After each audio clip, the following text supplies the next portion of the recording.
నమస్తే. Welcome to our channel. నేను మీ పద్మావతి. ఈరోజు మనతో పాటు సీనియర్ జర్నలిస్ట్ భరద్వాజ్ గారు ఉన్నారు. మరి ఆయనతో మాట్లాడి మరిన్ని విషయాలు తెలుసుకుందాం. మీరు కూడా చూసి నమస్కారం సార్. నమస్తే. సార్, సంక్రాంతి అయిపోయింది. అయితే సంక్రాంతి తర్వాత రానున్న పెద్ద సినిమాల్లో చూసుకుంటే మనకి తండేల్ ఒకటే కనిపిస్తుంది. మరి తండేల్లో మనకి నాగ చైతన్య గారు మరియు సాయి పల్లవి గారు వస్తున్నారు. మరి వీరిద్దరి కాంబినేషన్ లో గతంలో కూడా ఒక సినిమా వచ్చింది, లవ్ స్టోరీ అనేది. అది పెద్ద సక్సెస్ కూడా కొట్టింది. అయితే ఇప్పుడు చూసుకుంటే మరి వీరిద్దరి కాంబినేషన్ లో రాబోతున్న మరో సినిమా తండేలు, మరి ఇది కూడా సక్సెస్ కొడుతుందంటారా?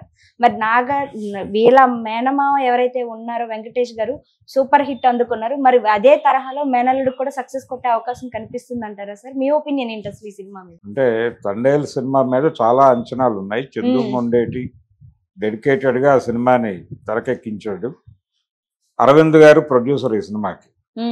అరవింద్ గారు గతంలో నాగ చైతన్యతో సుకుమార్ డైరెక్షన్ లో చేసినటువంటి సినిమా ఒకటి ఉంది. ఆ సినిమా ఆ రోజుకి మంచి హిట్ అయ్యేది, సక్సెస్ఫుల్ సినిమా. సుకుమార్కి కూడా మంచి పేరు తీసుకొచ్చినటువంటి సినిమా అది. సో ఇప్పుడు ఆయన ఈ కాంబినేషన్లో అరవింద్ నాగ చైతన్య అనే కాంబినేషన్ హిట్ ట్రాక్ కాంబినేషన్ కాబట్టి ఈ తండేల్ సినిమా కూడా హిట్ అవుతుంది అనేటువంటి ఒక నమ్మకం చాలా మందిలో ఉంది. రెండోది, అరవింద్ గారు ఆ సినిమాకు సంబంధించినటువంటి ఒక ఈవెంట్లో మాట్లాడుతూ, నేను చూశాను సినిమా చాలా బాగుంది అని ఒక కాంప్లిమెంట్ ఇచ్చాడు ఆయన. ఈ కాంప్లిమెంట్ దాదాపు ఇదే స్టేట్మెంట్ ఆయన పుష్ప 2 కూడా ఇచ్చాడు. పుష్ప 2 ప్రీ రిలీజ్ ఈవెంట్లో కూడా అరవింద్ గారు ఆ మాట చెప్పాడు. ఆ మాట చెప్పిన తర్వాత ఆ సినిమా సెన్సేషనల్ హిట్ అయింది. సో అదే సెంటిమెంట్ ఇక్కడ కూడా వర్కౌట్ అవుతుంది. అంటే సినిమా ఇండస్ట్రీ అంటేనే సెంటిమెంట్ల గొడవ ఎక్కువ ఉంటుంది కాబట్టి ఈ కంపారిజన్లో అరవింద్ అలాగే నాగ చైతన్య కాంబోలో ఇంతకుముందు వచ్చిన సినిమా హిట్ కాబట్టి ఈ సినిమా కూడా హిట్ అవుతుంది అనేది ఒక నమ్మకం. రెండోది, పుష్ప 2లో ఆ ప్రీ రిలీజ్ ఈవెంట్లో ఆయన పాజిటివ్గా మాట్లాడాడు, ఇక్కడ కూడా పాజిటివ్గా మాట్లాడాడు. అది హిట్ అయింది, ఇది కూడా హిట్ అవుతుంది అని ఒక నమ్మకం. వీటన్నిటినీ పక్కన పెట్టేస్తే అసలు ఈ సినిమా ఎందుకు అరవింద్ గారు హ్యాండిల్ చేశాడు, చందు మొండేటి ఈ కథ తీసుకెళ్ళగానే ఎందుకు ఆయన రియాక్ట్ అయ్యి ఇంత డబ్బులు పెట్టడానికి సిద్ధపడ్డాడు అంటే ఈ సబ్జెక్ట్కి మార్కెటబిలిటీ ఉంది అనేది కనిపెట్టాడు ఆయన. ఈ సబ్జెక్ట్ ఏమిటి, ఇక్కడ నుంచి జాలర్లు, మన విజయనగరం జిల్లాల నుంచి జాలర్లు, వీళ్ళు సముద్రంలో ఇరుక్కుని వాళ్ళకి దొరికారు. పాకిస్తాన్ దొరికిన తర్వాత వాళ్ళు తీసుకెళ్ళి అక్కడ జైల్లో పెట్టారు. జైల్లో పెట్టిన తర్వాత చాలా నెగోషియేషన్స్ తర్వాత వాళ్ళు రిలీజ్ అయ్యారు. ఇది కథ ప్రధానంగా. ఈ కథ ఎలా వర్కౌట్ అవుతుంది అనుకున్నారంటే వీళ్ళు, దీనిలో ప్రధానంగా ఒకటి పాకిస్తాన్ ఎపిసోడ్లో ప్రేమ కథ చెప్పచ్చు, అంటే దేశభక్తి చెప్పచ్చు. ఇక్కడ ఒక ప్రేమ కథతో మొదలవుతుంది సినిమా. గ్రామంలో సాయి పల్లవి అలాగే నాగ చైతన్య మధ్య ఇక్కడ నుంచి దేశభక్తిలోకి వెళుతుంది సినిమా. వీళ్ళు పాకిస్తాన్కి పట్టుకెళ్ళిన తర్వాత అక్కడ హెరాస్మెంట్ ఇవన్నీ మనకి ట్రైలర్లో చూపించారు. మేము ఇన్ని కోట్ల భారతీయులం, మేము తలుచుకుంటే మిమ్మల్ని ఏమైనా చేయగలం లాంటి డైలాగులు ఉన్నాయి దానిలో. ఈ డైలాగుల నేపథ్యంలో ప్రస్తుతం నేషన్ మూడ్ అలా ఉంది కాబట్టి యాంటీ పాకిస్తాన్ మూడును క్యాప్చర్ చేయొచ్చు. దీని నుంచి ఈ దేశభక్తి అనే పేరుతో యాంటీ పాకిస్తాన్ మూడుని మనం క్యాప్చర్ చేసి సినిమాని హిట్ ట్రాక్ ఎక్కించవచ్చు అనేది ఒక కాన్ఫిడెన్స్ ఉంది ఆయనకి, అరవింద్ గారికి.